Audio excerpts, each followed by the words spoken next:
So NXT TakeOver Dallas has just passed, and everyone was all hyped up for it. I was hyped up for it. I haven't really watched NXT tapings because I'm already spoiled what happened, and I go on Bleacher Report to see the quick notes because it's also because it had to do with the golden age of NXT being over and everything. Just well, it's still great, but way better, more consistent than WWE's main rosterville. Um, it certainly was great, but I haven't been watching the show, so that's why you don't see me make thoughts on the build to NXT's takeover events because I don't watch them as much. I just go through the quick notes of what happened on Bleacher Report. Okay, so and I also give the spoilers. So it was also said that Apollo Crews versus Elias Samson was supposed to happen on this night, but he got relegated to a dark match, and Apollo Crews apparently beat him. So yeah, way to use Apollo Crews on a dark match. I really expected him to be on the show, so then we could get a total of several matches, a total of um, a total of 6 matches. Sorry, I lost track. It's been 24 hours since I saw the episode. Um, the pre-show was good. It was just mostly talking, building up the thing, and Lita, Renee Young, and Mario Ronaldo. From SmackDown. I'm pretty sure I pronounced his name wrong. Sorry about that. And the commentary was Tom Phillips and Corey Graves for NXT, and they were great. Everything was great. They were focusing on the story, the action, and the crowd, and not saying, "Oh, look what happened on social media." Oh no, no, no! Let's focus on the main storyline and ignore what's going on in the ring. That's a good idea. What is wrong with modern day commentary? What happened to Jim Ross? Oh wait, he had an opinion, so he got fired for it. Or better yet, let's use Ric Flair's drunkenness as an excuse.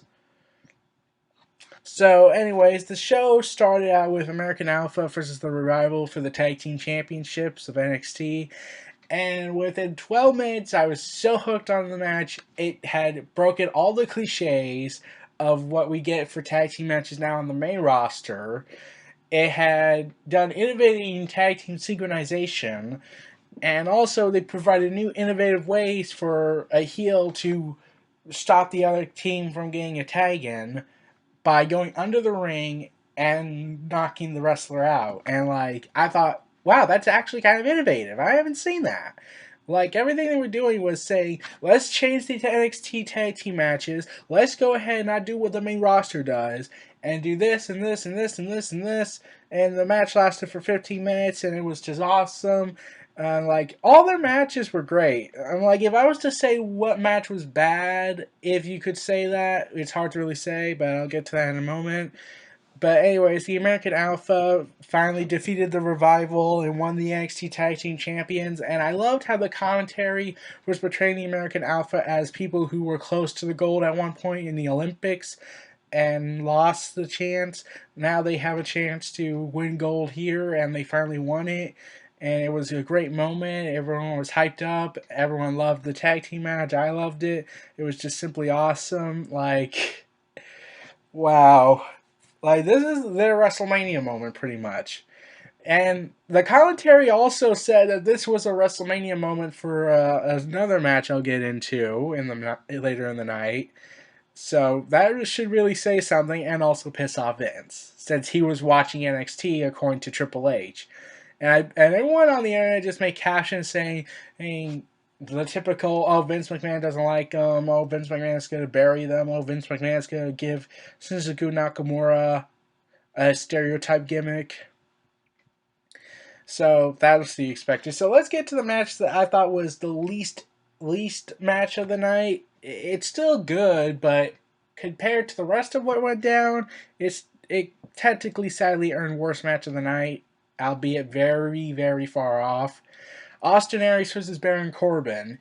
I wasn't really hyped up for this match. I like, oh, Austin Aries is gonna win. Oh, look, Austin Aries won. Like, it was that predictable. Like, a lot of the show was predictable, but I'm not really one for predictable. I don't really care about if it's predictable or not, so long as it's great programming. Like everyone had speculated that American Alphas was going to win the tag team gold. And by the way, Kurt Angle's plan that he has to revive Team Angle using the American Alpha as the new world's greatest tag team is certainly an interesting one.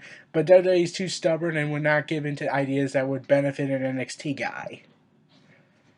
Oh man.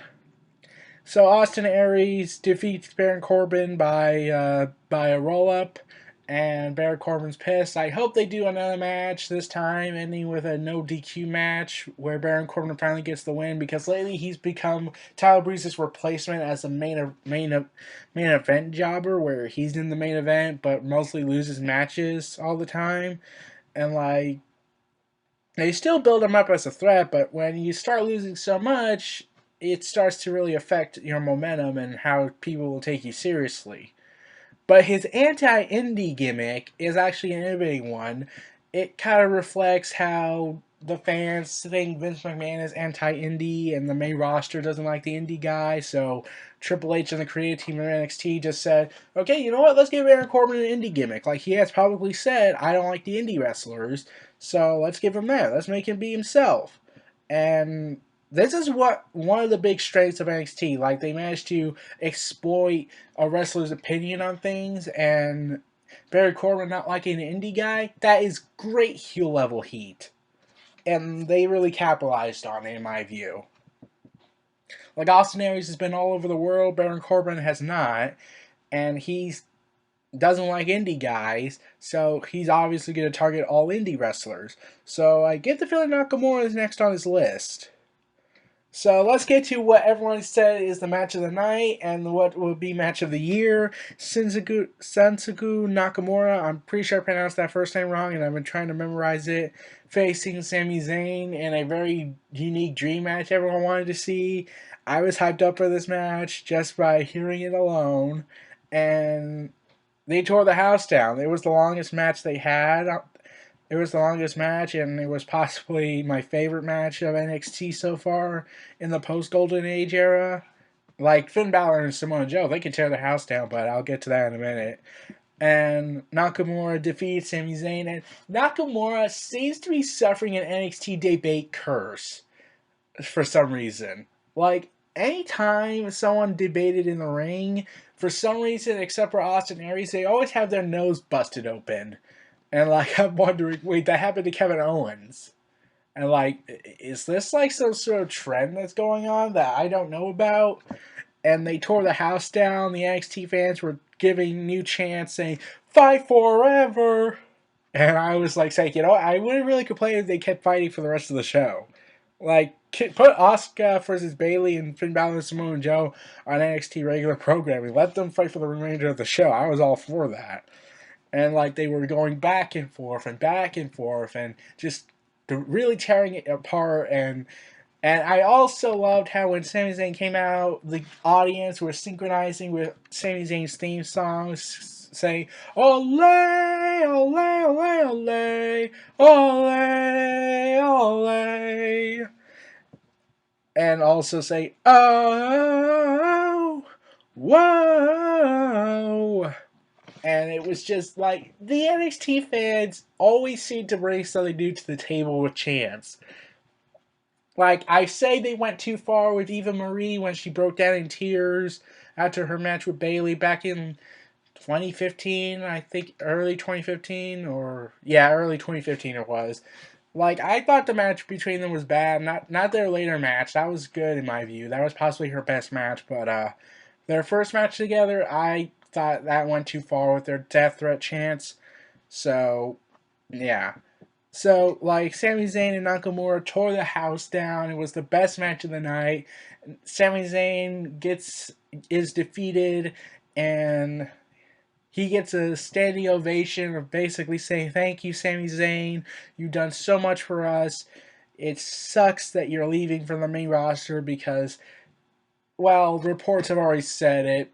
Sami Zayn is never going to be world champion in Vince's eyes. He's going to be looked at as basically your Intercontinental Champion material. This is as good as you're going to get." you're not going to be world champion. You're never going to get this opportunity. Like, you may get popular with NXT guys. Like I said, I get Tyler Breeze being Intercontinental Champion material because of his gimmick, but Sami Zayn, he's just too much like Daniel Bryan's gimmick. He's the ultimate underdog. So why would you say he's not world champion material? Especially after a match like that. Like, they were showing him watching that match. And yet Vince will still say he's not world champion material, even though he stole the show and the audience was more invested in that. So when they went with that match, I was worried about Asuka versus Bayley because I was wondering how are they going to top that match. And really, they kind of did, but at the same time, they couldn't really get the crowd lived up until the near end. And Asuka and Bayley, well, they did the best they could. It was a good match, but they really couldn't catch that flame, that passion for the NXT audience because they were so drained from Nakamura and Sami Zayn. And like they managed to get in the last 5 minutes or so. And Asuka defeated Bayley by technical submission by knockout. Like Bayley doesn't tap out, she passes out. And I'm thinking that should have been what happened to Kevin Owens and John Cena in their last match. Like, Kevin Owens should have passed out, not tapped out, and NXT basically just said, yeah, WWE, this is what you should have done. If you're going to have John Cena win, let Kevin Owens pass out to the match, not tap out. Like, really went against his character. So, Asuka defeated Bayley by not passing out and won the NXT Women's title. I really hope they do another rematch. Like, it looks like they're going to do another rematch. And really, they. I was somewhat surprised Asuka won. Like, I was thinking, well, Bayley says she doesn't want to leave, and I can't really blame her. But yeah, she's possibly leaving after a feud with Asuka, and that's gonna be sad because Bayley could work with everybody, and we haven't seen Asuka face Nia Jax yet, even though they hinted it back in NXT London. So we'll just have to wait and see if Asuka could carry the mantle Bayley had established, and then Sasha Banks had established, and then previously Charlotte. I think she could do it. Now we get to the main event of the evening. Finn Balor versus Samoa Joe 2. Finn Balor does another awesome entrance, this time with a chainsaw. Chainsaw seems to be popular this week in WWE. Like, Dean Ambrose has one, now Finn Balor has one, and I really hope Dean Ambrose doesn't use it against Brock Lesnar because that's going to be a massacre. Though this is WWE, so what to expect is the predictable one. Within the first 3 minutes of the match, Samoa Joe's already busted open, and the commentators aren't panicking, they're just telling the visual storytelling of, yeah, this makes Samoa Joe look even more scarier and more pissed off. And the medical team kept coming out and stopping the match to check on Samoa Joe, and the audience got very pissed off, saying FPG. Oh, one more thing. During the American Alpha and Revival match, the Revival tried to do this move, they botched it, and once again, I'm getting these ECW thought of saying, you effed up, you effed up, you effed up. So, yeah, that was all ECW vibe, and I really wish Joey Styles would commentate on NXT because it would still feel the same for me. It would be like ECW was revived again, except it was pure wrestling than it was hardcore wrestling. So Finn Balor and Samoa Joe, let's see, to top, like they did top their last match together, like the blood added more visual storytelling to it, made Samoa Joe look like a killer, and they kept trading finishers occasionally, and that started making me think, are they bringing back the multiple finishers thing, making it a little more like a video game? Like, I was all for that. Like, I didn't really complain that they overused finishers. Like, I get why people were mad, but they didn't really bother me because I did that a lot in video gaming of WWE. So, I can't really complain. But, when the audience was getting very mad that the referees were stopping the match, and a lot of people were really pissed off about that, and I was like, but they did that with Mick Foley and The Undertaker, and no one took away from that. well, Undertaker went ahead and attacked the officials, so. And then Brock Lesnar attacked the official that was trying to check on him and suplexed Undertaker last year. I think that was the problem that fans had. Like, why did Sojo just punch them? And, like, NXT is more controlled, whereas in main rosterville, it's less controlled in terms of the participants because, hell, Brock Lesnar can do whatever he wants at this point. He's a part-timer. And was legitimately pissed off. And I get wrestler safety comes first, but it didn't look like it was bothering Samoa Joe, and while they could check the injury during the match when they did submission moves, and all they could, and that's exactly what they did, but the blood really added the realism to this fight and made it look like more of a legit fight. It was pretty much like Brock Lesnar versus Roman Reigns, and I know what I just said is going to piss people off, but it sort of was.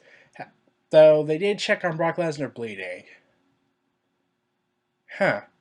Anyways, they went ahead, tore the house down as much as they can. Like, Nakamura and Sami Zayn, they stole the show. Finn Balor and Samoa Joe came out a close second. And they really went at it for close to 17 minutes. And Finn Balor retained. And I was surprised they retained. In fact, I was expecting Bullet Club to get involved. And before the match had actually happened, we got Bobby Roode, and I was like, oh my god, that's Bobby Roode from TNA! What is he doing here? And they're already hinting that he's coming to WWE, specifically NXT? Okay, this is awesome. Like, I stayed away from the internet because this is NXT, it doesn't deserve to get spoiled for me. This is NXT TakeOver, I didn't want to get spoiled by any surprises, so I was like, yes, Bobby Roode's coming! I can't wait for this!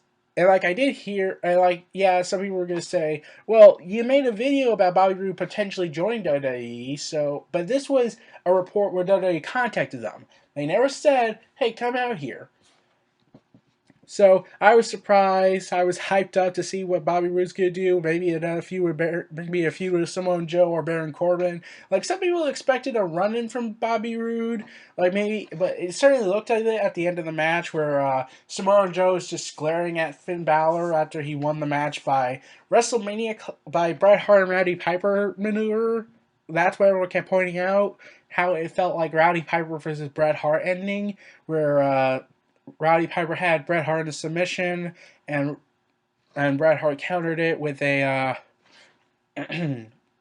with a roll-up pin and got the victory for the Intercontinental title. So everyone said, yeah, that's a great homage. And they always compared Owen Hart in that match, like Finn Balor was being compared to Owen Hart a bit. At least it was better than saying, gravity didn't forget Owen. I'm still waiting for an apology, Vince. You're the one that made the mic call. So, yeah, I was expecting Samoa Joe to come back down to the ring to attack Finn Balor, and Bobby Roode gets in the way, and they fight, and that would have been awesome, but they didn't do that. It just let Samoa Joe glare at Finn Balor, and it looked like, yeah, this war's not over yet. And I can't wait what's going to happen. Like, this could be Finn Balor's last match since a lot of times with banks and the situation. With Finn Balor and Samoa Joe, it doesn't look like it's over yet. But I can't wait what's going to happen next. This last match might be Finn Balor's last on NXT between them. And he might lose the NXT title. I can't wait what's going to happen at the next TakeOver event. This was Neo Reality Era 2. Feel free to like, comment, subscribe, and donate. Stay tuned for more.